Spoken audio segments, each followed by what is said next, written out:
초에 부부싸움만 하면 늘 피비린내 나도록 싸웠답니다. 아무렴 신혼 때 피비린내 나게 싸웠다, 이런 말이 너무 끔찍한 것이 아닌가, 이게 정말일까 생각을 했는데, 목사님이 사모님에게 불만이 있을 때 사모님의 마음에 가장 큰 상처를 준 말이 있대요. 역시 피를 못 새긴다, 그런 말이었다.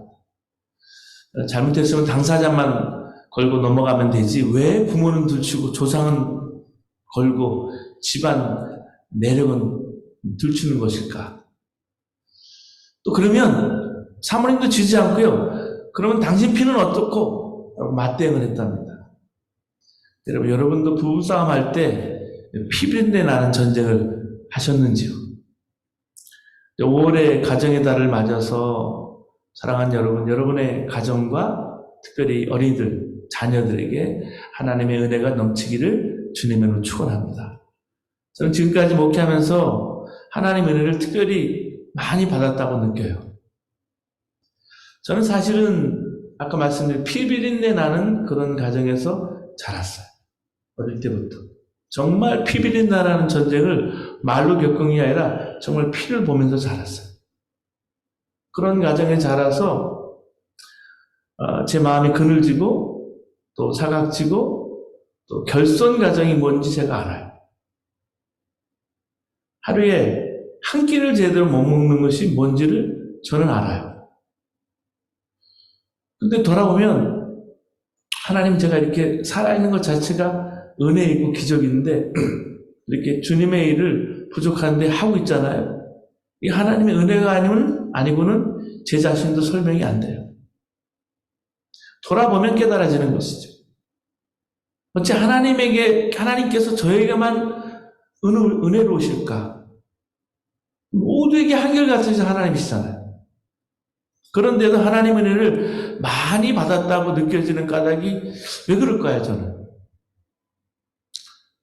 저도 제 아내와 목회 초기나 또 제가 선교사로 와서 처음에는 관계가 좋지 않았지만은 그 관계를 예수 그리스도 안에서 좋아지는 것을 날마다 깨닫고 좋아졌어요. 그것이 저에게 은혜가 됐어요. 때때로 목회가 힘들어서 마음이 흔들릴 만한 때가 생기게 되지만 아내와 진정으로 내가 연합되어 있을 때는 내가 기도할 때 힘이 생기고요, 믿음이 생겨요. 어떤 어려움도 이겨나갈 수 있어요.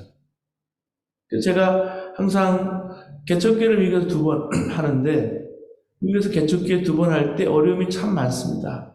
재정적으로, 경제적으로도 어렵고요, 쉽지가 않아요. 내가 이 일을 왜, 언제까지 해야 될까? 하나님의 은혜 가운데 진행하다가 주님이 내려놓으라 하시면 내려놔요. 집사람하고 이제 금식하고 기도하다가 우리가 내려놔야 되겠다. 그리고 하나님, 우리에게 부르신 곳이 어디든지, 거기가 개척교회든지 작든지 크든지 하나님 처음 인도하시는 데가 있다면 그게 큰 교회든 작은 교회든 처음 인도하는 곳으로 가겠다. 집사람하고 의견이 맞으면 결정을 해요. 여러분, 저희랑 어찌 의견이 맞지 않아서 갈등을 겪었던 일이 없었겠어요. 크게 다툰 적은 없었지만 아내와의 관계가 흔들릴 때는 제가 목회할 수 있는 힘이 없어지기 시작을 하더라고요. 목회는 무거운 짐이 그때부터 되는 거예요. 제가 이런 경험을 통해서 가정이 얼마나 소중한가 하는 걸 새삼 깨닫게 되었습니다. 목사만 그럴까요? 요즘 기업도 사원들의 가정이 회사 일에 얼마나 큰 영향을 끼치는지 몰라요. 그래서 여러분, 기업에서 가정, 자녀들 복지 문제가 그게 중요한 거예요. 정부도 그렇고요, 학교도 이 점에 동의함을 저는 봅니다. 직접 카페 동산에 가서 한 아이 하나가 쭈삣쭈삣 들어와서 그 커피와 더불어서 거기 있는 컵밥이나 음식을 먹는 것을 이렇게 봤어요. 하나님이 그것들을 보게 하시더라고요. 우리 행복을 위해서 무엇이 제일 중요하다고 여러분 생각하세요? 그 질문을 받는다면 가정일 거예요. 세상에 그 어떤 것보다 하나님께서 주신 가정이 가장 소중하다는 사실을 명심해야 합니다. 그래서 저는 이번 달에 정말 열매 맺는 가정, 행복한 가정이 뭘까? 이런 큰 제목을 가지고 여러분께 말씀을 드리고자 합니다. 결론부터 말씀드리면 열매 맺는 가정은, 정말 행복한 가정은 그 열쇠가 뭐냐면 예수님께서 가정의 주인이 되셔야 한다는 말씀이에요. 예수님으로 인해서 우리가 어떻게 행복한 가정을 이루게 됐는지, 또 어떻게 가정이 행복해질 수 있는지 여러분과 말씀을 나누고자 합니다. 예수님을 영접하면 그 사람의 삶에 성품의 변화가 와요. 여러분, 한 사람의 삶이 달라져요. 사람이 변할까요? 예수 믿는다고 믿음이 그 사람 안에 들어가면 그 사람이 변할까요? 이거에 대한 믿음이 중요해요. 사람이 변합니까? 성경은 예수님이 그 안에 들어가면, 예수님 영접하면 9가지 변화가 있다고 말해요. 그래서 성령의 9가지 열매라고 말합니다. 오늘 읽은 성경 본문의 내용이에요. 한번 같이 보실까요? 오직 성령의 열매는 사랑과 희락과 화평과 오래 참음과 자비와 양선과 충성과 온유와 절제니 이 같은 것을 금지할 법이 없느니라. 사랑, 희락, 화평, 오래 참음, 자비, 양선, 충성, 온유, 절제, 이게 다 열매인데요. 이거는 그 사람 마음속에 예수님이 영접했을 때 나오는 변하는 것이고요. 사람이 바뀌니까 그 사람 속에, 그 사람을 통해서 가족이 바뀌는 것을 말하는 거예요. 행복한 가정으로 바뀌는 거예요. 그래서 천국 같은 가정으로 바뀌는 거예요. 그래서 열매 맺는 가정이 되는 거예요. 그 첫 번째 열매가 사랑입니다. 예수를 영접하면 우리 안에 일어나는 가장 놀라운 변화와 열매는 사랑을 알게 되고요. 또 사랑을 할 줄 알게 된다는 말이에요. 왜? 예수님이 사랑이시기 때문에. 여러분, 가정의 행복은 소유의 좁고 많음에 있지 않습니다. 가족들 안에 진정한 사랑이 있느냐 없느냐 하는 거예요. 참 딱한 가정의 이야기를 들었습니다. 남편이 교통사고로 죽었는데 죽은 남편이 가해자였기 때문에 있는 재산을 다 보상비로 뺏겨버리고 아내와 초등학교 3학년과 1학년 다니는 두 아이가 간신히 헛간 일부를 빌어서 사는데, 이 엄마는 아침 6시에 집을 나서서 빌딩 청소를 하고요. 낮에는 학교 급식을 돕고 밤에는 식당에서 접시를 닦으며 고되게 살았습니다. 그러다 보니까 집안일은 자연히 초등학교 3학년 큰아들 몫이 된 거예요. 다행인 것은 그 맏아이가 엄마 말을 잘 들었어요. 어느 날 엄마는 냄비에다가 콩을 잔뜩 집어넣고 집을 나서면서 메모를 써놓은 거예요. 명호야, 냄비에 콩을 앉혀놓았으니까 이것을 졸여서 오늘 저녁 반찬으로 해라. 콩이 물러지면 간장을 넣어서 간을 맞추면 된다, 엄마가. 그러다 하루 종일 일에 시달리는 지친 어머니는 정말 죽고 싶은 생각으로 수면제를 사들고 돌아왔다. 근데 이불을 덮고 나란히 잠들고 있는 큰아들의 머리맡에 엄마에게 라고 쓰인 편지가 놓여있더래요. 엄마, 오늘 엄마가 말해준 대로 콩이 물렁해졌을 때 간장을 부었는데 동생이 짜서 못 먹겠다고 투정해서 한 대 때렸더니 울다가 잠들어 버렸어요. 열심히 콩을 삶았는데 엄마 용서해 주세요. 내일은 일 나가기 전에 저를 꼭 깨워서 콩 삶는 법을 가르쳐 주세요. 엄마 피곤하지요? 저희들 때문에 엄마가 고생하는 것을 다 알아요. 꼭 건강하세요. 저 먼저 잘게요. 이 자살하려고 마음먹었던 그 엄마는 초등학교 3학년밖에 되지 않는 어린 것이 엄마 말 잘 듣겠다, 열심히 살겠다, 엄마 건강하세요 라고 쓴 편지를, 그 눈물을 읽고는 수면제를 다 버렸습니다. 그리고 큰 아들이 만든 콩자반, 너무 짜서 작은 아들이 먹지 못하겠다고 투정했던 그 콩자반을 눈물 범벅이 된 채 먹었다고 합니다. 가정에 진정한 사랑이 있다면 그 가정은 결코 망하지 않습니다. 제 이야기를 좀 하면서 제가 고등학교, 대학교 때 집안에 교통사고가 첫 번째, 두 번째, 세 번째, 네 번째 나면서 아버님이 현대건설에서 일했는데 안양의 관양동이라고 있어요. 현대 아파트를 짓고 중장비 주임을 할 때인데요. 그러고 나서 이제 차를 가지고 안양에서 서울로 올라오는 거기에서 교통사고가 났는데 택시하고 박았어요. 정명 충돌이 됐는데 연락이 길병원에서 왔어요. 완전히 아버님이 장파열이 되고서 정말 돌아가실 위기였어요.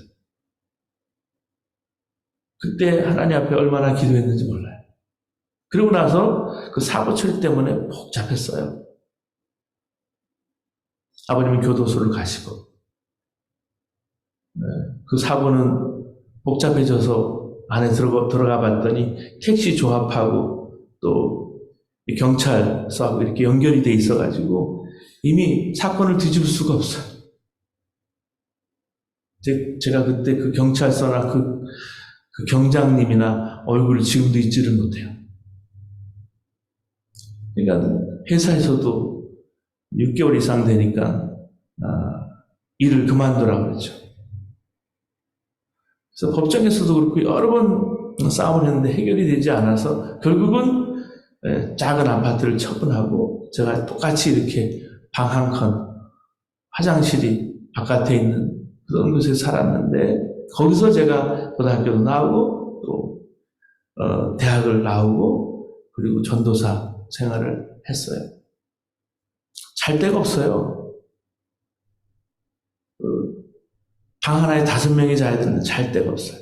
칼잠을 자야 되는데 옆으로 자야 돼요. 책상을 하나 놓을 곳이 없어요. 그래서 기도할 때 하나님 책상 하나만 놓을 수 있는 공간을 허락해 주세요. 라고 기도할 정도로. 하나님이 그러니까 기도를 시키시더라고요. 제 동생하고 어머니를 기도를 시키셔서 그래서 이제 광림교회 지하에 마을 가서 오랫동안 기도를 하시고 밤마다 그렇게 몇 년을 보낸 거예요. 근데 중요한 것은요. 어려움이 아니라 사랑이에요. 그 안에 정말 가족과 안에 사랑이 있느냐. 우리가 살다 보면 우리 가장 중요한 게 사랑이에요. 진정한 사랑이에요. 예수를 영접한 사람에게 일어나는 가장 놀라운 변화는 진정한 사랑을 할 힘이 생긴다는 거예요.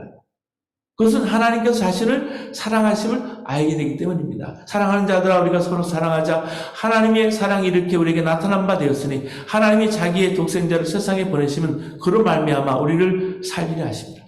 사랑은 여기 있으니 우리가 하나님을 사랑하는 것이 아니요 하나님의 사랑이 우리를 사랑하사 우리의 죄를 속하기 위하여 화목제물로 그 아들을 보내셨습니다.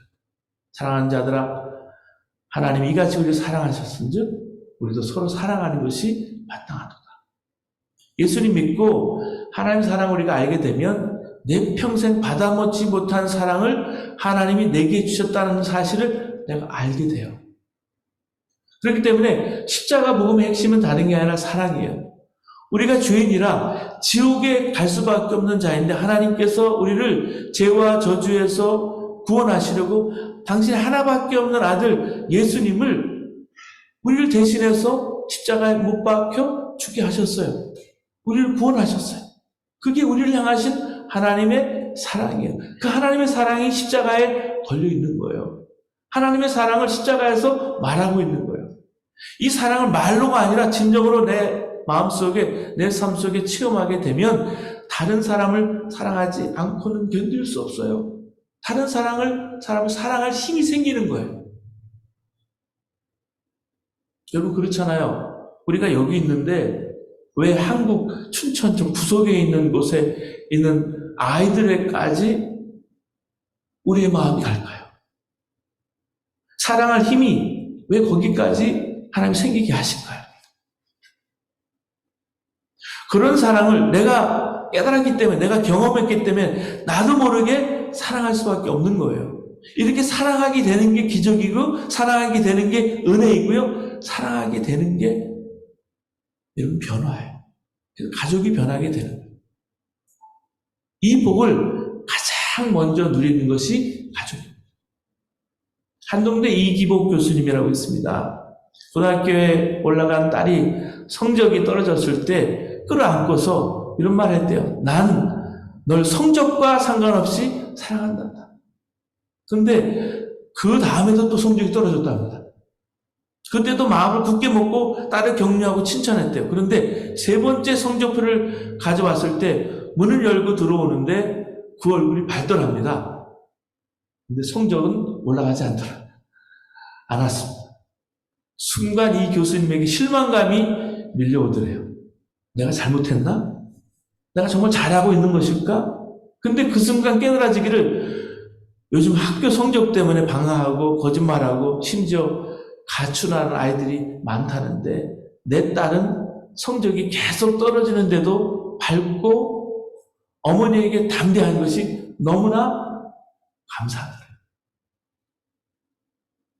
많은 사람들이 여러분 사랑이 귀하다고 인정하지만 사랑은 너무 나약한 방법이라고 생각하거나 사랑해봤자 자기만 희생한다고 생각합니다. 그럼 자녀를 기를 때 뭐가 더 중요하다고 생각하십니까? 돈이 중요하다고 생각하십니까? 좋은 학교, 좋은 직장, 그것은 정말 포기할 수 없는 것이지 않습니까? 자녀가 사랑이 많다는 말을 들으면 걱정합니다. 무서운 세상인데 제가 저렇게 착해가지고 사랑이 많아가지고 무서운 세상에 잘 견뎌내긴 할까? 잘 살아갈 수는 있을까? 여러분 사랑에 대해서 아직도 정확한 답을 얻지 못하고 있어요. 그렇기 때문에 사랑해야 될 때를 놓쳐버릴 때가 많습니다. 얼마 전에 어느 예술고등학교 다니는 한 학생의 이야기입니다. 이 학생은 남달리 피아노를 잘 쳤답니다. 어려서부터 상이라는 상은 힘쓸 정도로 피아노를 잘 쳤다 그래요. 예고를 졸업할 때가 됐는데 벌써 그 실력을 인정받아서 독일에 있는 어느 대학에 전액 장학금을 받고 입학을 하기로 되어 있었답니다. 이제 독일로 갈 날만 기다리고 있었는데 갑자기 몸이 시름시름 아프기 시작을 하는 거예요. 그래서 어머니와 함께 병원에 가봤더니 3개월밖에 살지 못한다. 그 어머니는 절대로 그럴 리가 없다고 울부짖었습니다. 내가 그 애를 어떻게 키웠는데. 근데 그것은 엄연한 현실이었습니다. 그 현실 앞에 그 어머니는 목사님을 찾아갔어요. 그리고 그 목사님께 고백을 했다고 합니다. 내가 지금까지 저 아이에게 해온 이야기는 딱 두 마디였습니다. 목사님. 먹어. 피아노 쳐. 그러면서 하나님, 내가 우리 아이에게 먹어. 쳐. 라는 말 외에는 다른 말을 할 수 있는 기회를 좀 주세요.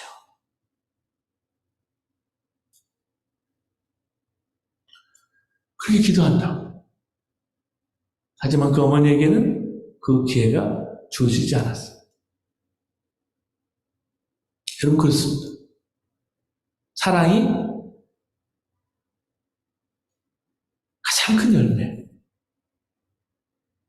행복의 열쇠는요. 첫째가 사랑이에요.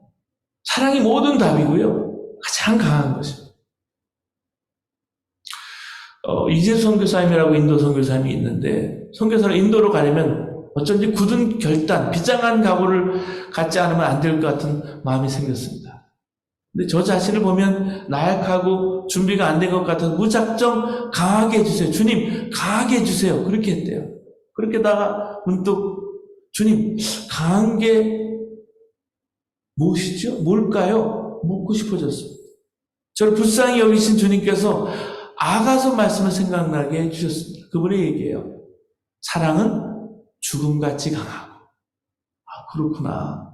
진정한 강함은 바로 사랑이라는 것을 깨달은 거예요. 이 선교사님.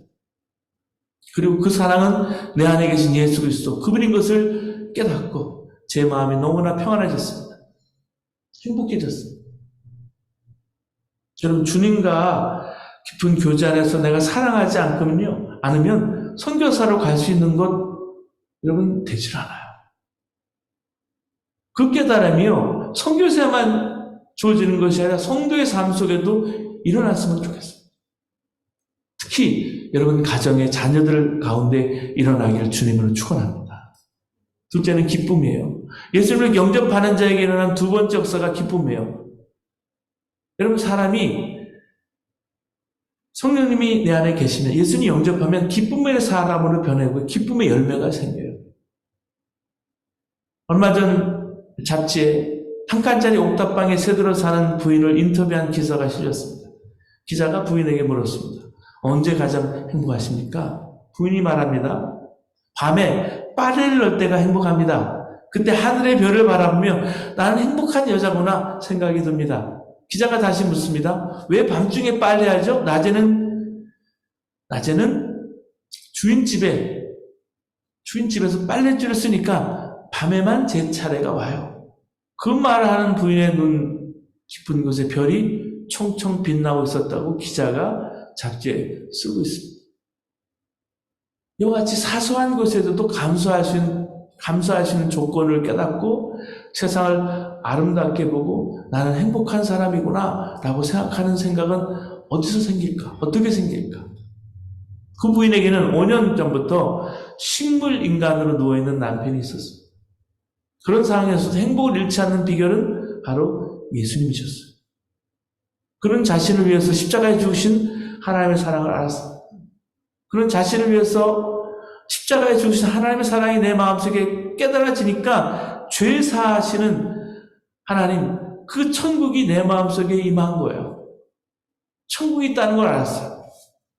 구원의 감사가 낮에 식당에서 일하면서 손이 정말 마를 날이 없고 밤에 빨래를 넣는 고달픈 생활 속에서도 그녀는 기쁨을 잃지 않았다는 거예요. 사랑하는 여러분, 여러분은 기쁨을 도둑맞고 있지는 않으십니다. 엄마가 그렇게 사니까 초등학교 다니는 딸도 잘 자랐어요. 옥탑방에서 살아도요, 티 없고 너그러운 딸로 잘 자라고 있었어요. 이 딸은 노트에 글을 써서 아빠의 눈동자를 통해서 의사소통을 한다고 합니다. 아빠와 눈을 보면서 말하고 행복하게 아빠의 손을 자신의 볼에 대고 웃는 딸의 모습이 얼마나 아름다웠는지 기자는 그 모습에서 천사의 기쁨을 느꼈다고 해요. 여러분, 많이 가져서 기쁘고 원하는 것을 이루어서 기쁜 줄 알지만 기쁨은 환경과 조건이 가져다 주는 것이 아니라 오히려 기쁨을 가지고 있기 때문에 어떤 형편에서도 이겨낼 수 있는 거예요. 그러면 여러분, 예수 믿으면 어떻게 기쁨을 얻게 되는 것일까요? 그 기쁨은 진정한 회개를 통해서 옵니다. 사도행전 3장 19절에 너희가 회개하고 돌이켜 너희 죄 없이 함을 받으라. 이같이 하면 유쾌하게 되는 날이 주 앞에 이를 것이요. 여러분 그렇습니다. 예수님 믿는 것은 진정한 회개에 시작돼요. 기쁨은 바로 이 회개에서부터 오는 거예요. 할머니 권사님의 이야기예요. 17살에 시집을 갔는데 남편은 바로 만주에 징용을 가고 임신을 한 채 친정으로 돌아오게 되었다. 당신은 먹을 것이 없어서 산에 나무 껍질을 벗겨 먹던 시절인 거예요. 여기 있는 권사님들이 만주나 또 일본 경험을 하신 권사님들이 계세요. 근데 그때는 그런 시절이었어요. 나무 껍질을 벗겨서 먹던 시절이라는 사실은 우리가 이해가 되지 않죠. 9 식구였던 친정 식구들의 눈이 정말 차가웠더래요. 근데 아이를 낳고 보니까 쌍둥이였어요. 그래서 한 아이는 어쩔 수 없이 젖을 주지 않아서 죽었어요. 아무에게도 말하지 않고 이 죄짐을 평생 짊어지고 살았어요. 교회 권사가 되고서도 하나님 앞에 가면 이 죄를 어떻게 하나, 이 죄를 어떻게 하나, 그 기쁨 없이 예수님 믿었답니다. 이 권사님이 아들 죽인 어미의 죄도 예수님 다 지고 십자가에 죽으셨습니다. 아들 죽인 어미의 죄, 하나님은 기억도 하지 않으십니다. 아들 죽인 어미도 하나님의 딸로 받으셨습니다. 하는 십자가의 복음, 그 십자가 복음, 속죄의 복음을 듣고 그제서야 기쁨을 회복하셨습니다. 여러분 그렇습니다. 우리 안에 해결되지 않은 죄가 우리의 기쁨을 뺏어가는 거예요. 그래서 가져도 기쁘지 않고 성공해도 기쁘지 않은 거예요. 근원적인 내 밑바닥에 있는 두려움 때문에 그렇습니다. 그러나 예수님 영접하고 나면 진정한 기쁨을 누리게 됩니다. 회개하고 정말 내가 하나님 앞에 용서받았기 때문에 이 기쁨이 있는 사람이 다른 사람에게 기쁨을 전해줄 수 있는 거예요. 이 기쁨이 여러분과 여러분 가정과 자녀들이 있기를 주님으로 바랍니다. 이게 의사인 사람의 아버지가 악성 췌장암에 걸려서 6개월밖에 더 살지 못한다는 진단을 받았습니다. 그 의사는 아버지와의 관계가 좋지 않았습니다. 너무 완고하고 감정이 메말라서 아들에게 한 번도 애정을 표현해 준 적이 없었답니다. 아들은 자라면서 아버지에 대해서 언제나 분노를 느꼈습니다. 아들의 삶이 행복하지 못했습니다. 왜냐하면 그 마음속에 쓴뿌리가 있었기 때문에. 그런데 이 아들이 세상을 떠날 때가 임박한 아버지를 보면서 아버지와 좀 화해했으면 좋겠다는 마음이 생겼습니다. 병원에 찾아간 아들은 아버지를 안았어요. 그리고 아버지 사랑합니다 라고 고백했어요. 그 말을 들은 아버지는 놀라서 온몸이 잔뜩 긴장을 했습니다. 아무 반응이 없었어요. 우리 아버지는 가망이 없는가? 그러나 계속해서 병원을 찾아갔어요. 갈 때마다 뻣뻣한 아버지를 안고 사랑합니다. 사랑합니다. 고백을 했어요. 몇 달이 지났을 때 아버지의 팔이 아들을 안았어요. 너무나 감격했답니다. 그리고 몇 주가 지난 후에 아버지가 얘야 나도 널 사랑한다. 미안하구나 라고 말했어요. 이 아들로서는 평생 처음 아버지로부터 듣는 사랑의 고백이었어요. 마음이 너무나 기뻤대요. 그럼 진정한 기쁨은 회개에서 억지로 만들어지는 것이 아니에요. 회개와 기쁨의 원리는 하나님과의 관계뿐만 아니라 부부관계도 정의되고 부부와의 관계도 적용이 되고요. 이렇게 아버지와 아들과의 관계도 적용이 돼요. 부모와 자녀와의 관계 적용이 되는 거예요. 제가 작년에 그렇게 피비린내라는 전쟁을 겪게 하셨던 저희 아버님이 세상을 떠나면서 참 많이 아파하셨어요. 지금도 제가 임종을 지키지 못하고 좀 기회가 났을 때 빨리 가서 얼굴이라도 봤어야 되는데 못 봤어요. 제 마음속에 지금도 하지 못한 맨 마지막에 그렇게 아파하는 저희 아버님이 하지 못한 말이 사랑합니다라는 말. 이 말씀을 전하면 저도요, 이렇게 용서하고 사랑하는 게 얼마나 중요한가라는 것을 깨닫게 돼요. 여러분, 진정한 기쁨은 거기서 와요. 가정의 행복을 원한다면 죄를 깨달은 듯이 미루지 말고 주님께 먼저 그 죄를 고백하고 그리고 가족들에게 사과하고 용서를 구해야 합니다. 완벽한 부모의 모습보다는 잘못했을 때 아이들 앞에서라도 하나님께 무릎 꿇고 회개하는 솔직한 모습을 보여주는 것이 아이들의 굳은 마음을 녹이시고 하나님의 말씀을 받아들일 수 있게 하는 거예요. 가정의 진정한 기쁨을 회복하게 됩니다. 예수님께서 하시는 거예요. 여러분 가정에 이렇게 사랑과 기쁨의 열매가 맺는 귀한 가정과 자녀 되시기를 주님의 이름으로 축원합니다. 이 시간 기도하시겠습니다. 이 시간 기도하실 때 여러분도 주님의 은혜 속에 깊이 들어가게 되기를 원해요. 그냥 오늘 주님의 은혜를 누리시기를 바랍니다. 나를 사랑하셔서 나를 위해 죽으시고 십자가에서 나를 위해 살을 찢으시고 피를 흘려주신 주님, 아무 대가도 요구하지 않고 죄는 내가 지었는데 죄값은 주님이 다 치르시고 지옥에 갈 수밖에 없던 자가 천국 백성이 되게 하시고 예수님은 나와 한 몸이 되시고 내 생명이 되시고 지금도 임마누엘 하신 주님 이미 다 믿고 아시는 것인지 몰라도 오늘 그 은혜 속에 여러분이 들어가시길 바라요. 여러분 가정을 위해서도 그렇게 하셔야 합니다. 가족을 위해서도 그렇게 하셔야 합니다. 여러분 이 시간 자녀들을 위해서 특별히 기도하시기를 바랍니다. 여러분 손을 들고 여러분 자녀들 머리에 손을 얹는다고 생각하시고 이 시간 기도하세요. 자녀들 한 심령 이름 부르시며 여러분 기도하세요. 이 시간 자녀들 마음속에 상처가 있다면 회복되게 해달라고 기도하세요. 우리 부모 세대들 눈물의 기도가 일어날 수 있도록 우리를 사랑하고 용서한 십자가의 자녀들 사랑으로 자녀를 품고 용서하고 그렇게 양육하지 못했으면 회개하세요. 우리 자녀들을 함께 주여 세 번의 주가 함께 기도하겠습니다. 주여 주여 주여 은혜와 사랑이 많으신 하나님 우리 자녀들을 위해 기도합니다. 너희와 너희 자녀들을 위해서 울라라고 말씀하신 주님 다음 세대를 위한 부모 세대의 눈물의 기도가 일어나게 하여 주옵소서. 우리를 사랑하시고 용서하신 십자가로 자녀들 품고 용서로 양육하지 못했음을 이 시간 회개합니다. 하나님 말씀으로 부모의 욕심을 포장하며 자녀를 양육했던 것을 회개합니다.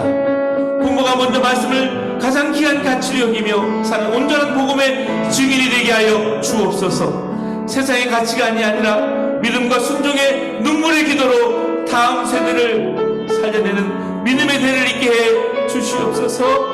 아버지 창조주 하나님을 인정합니다. 우리를 주신 하나님을 인정합니다. 우리 이 땅에 보신 하나님, 우리를 보내신 하나님, 우리 자녀들이 우리 부모들이 선한 영향력을 회복하게 하시고 다음 세대를 향한 거룩한 사명의 세임을 더하여 주시옵소서.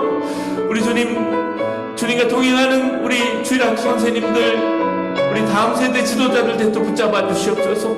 주를 알지 못하는 심령들에게 복음과 십자가의 사랑이 흘러나가는 학교가 되도록 인도하여 주시길 간절히 바라곤 합니다.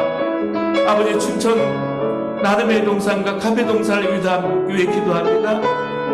전 세계 불우한 어린이들을 위해 기도합니다. 유수들, 청소년들을 위해 기도합니다. 전쟁과 테러 가운데 아버지 지진 가운데 부모를 잃은 어린이들을 위해 기도합니다. 불쌍히 여겨 주시옵소서. 아버지 다음 세대를 섬기는 목회자들, 교사들에게 진리의 말씀을 심어주시옵소서.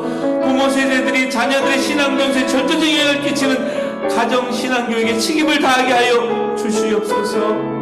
주께서 붙잡아 주셔서 가정의 예배가 살아나게 하시고 하나님의 온전히 살 수 있도록 주님 인도하여 주시옵소서. 어린 자녀들이 어린 시절부터 십자가의 복음이 심어져서 왕이신 예수님께 순종하는 기쁨을 아는 다음 세대가 될 수 있도록 하나님 인도하여 주시옵소서. 사랑과 기쁨의 열매 맺게 해 주시옵소서. 이 민족과 열방을 향해 하나님 꿈을 꾸고 길 열어가는 사명을 맡은 자로 우리 자녀들이 자라게 할 수 있도록 하나님 인도하여 주시옵소서. 감사하고 예수님의 이름으로 기도드립니다.